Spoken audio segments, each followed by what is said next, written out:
पाकिस्तान में बाढ़ से तबाही के बाद मुसीबतों का दौर यहीं नहीं खत्म होता है। हाल ही में अधिकारियों ने मौत की दूसरी लहर की भी चेतावनी दी है। अधिकारियों ने बताया कि बाढ़ से प्रभावित 3 करोड़ से ज्यादा लोगों के मलेरिया, डेंगू, बुखार, दस्त और त्वचा के रोगों से जूझने की संभावना है। पाकिस्तान में भारी बारिश के बाद पैदा हुए बाढ़ के हालात ने कई जिंदगियां तबाह कर दी हैं। भारी मानसून, बारिश और जलवायु परिवर्तन के प्रभाव से पाकिस्तान में इस साल जबरदस्त बाढ़ आई है। इसके चलते 1700 से ज्यादा लोगों की मौत हो गई है। यहाँ हालात ऐसे हो गए हैं कि शवों को दफनाने के लिए कब्रिस्तान में जमीन तक नसीब नहीं हो रही है, क्योंकि बाढ़ के कारण कब्रिस्तान भी टापू बन गए हैं। शवों को दफनाने के लिए पानी को हटाकर जमीन की तलाश की जा रही है। इन बातों से अंदाजा लगाया जा सकता है कि पाकिस्तान में बाढ़ से हालात कितने खराब हो चुके हैं। पड़ोसी मुल्क में बाढ़ के कारण लोग अपनों के शवों को दफना नहीं पा रहे।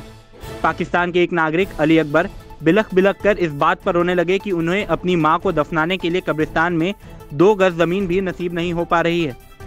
अपने गांव के कब्रिस्तान में अकबर बाढ़ के पानी के बीच कुछ सूखी जमीन तलाश कर रहे हैं ताकि वो अपनी मां को दफना सकें, लेकिन लाख प्रयासों के बावजूद भी ऐसा नहीं हो पा रहा है। बाढ़ की वजह से मुल्क के तमाम कब्रिस्तान जलमग्न हो गए हैं।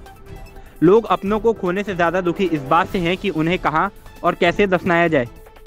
बाढ़ की वजह से पाकिस्तान की ज्यादातर आबादी का एकमात्र सोर्स जो खेती है, उसकी जमीन भी नष्ट हो चुकी है। उन्हें भोजन और साफ पीने के पानी खोजने के लिए भी संघर्ष करना पड़ रहा है।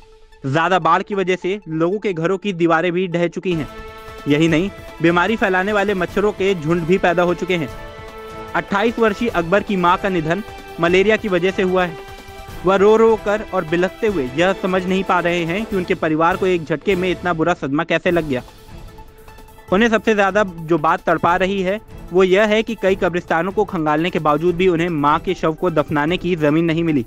सूखी जमीन न मिलने पर मुर्दों को कहां दफनाएं? इस सवाल ने कई परिवारों को गहन पीड़ा में डाल दिया है। जब से पाकिस्तान के अधिकांश हिस्सों में रिकॉर्ड तोड़ बाढ़ आई है, लाखों लोग पलायन करने पर मजबूर हो गए हैं। कई गांव इस समय जलमग्न हैं।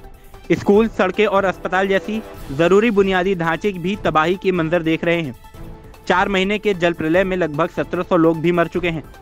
इनमें कई बाढ़ के पानी में डूब कर मरे हैं।